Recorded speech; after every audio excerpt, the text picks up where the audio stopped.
ரெக்கையுள்ள குஞ்சு இது, கூடு ஒன்றும் தேவையில்லை.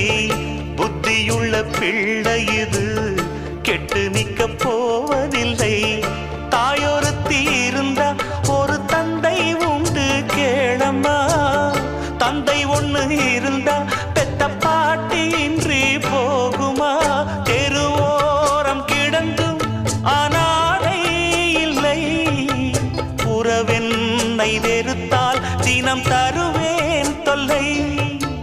கெட்டாலும் பட்டாலும் உன் பேரன்தான். என்னடி ஞான பெண்ணே, உண்மை சொல்லடி ஞான பெண்ணே. நடந்தால் 2 அடி, இருந்தால் 4 அடி.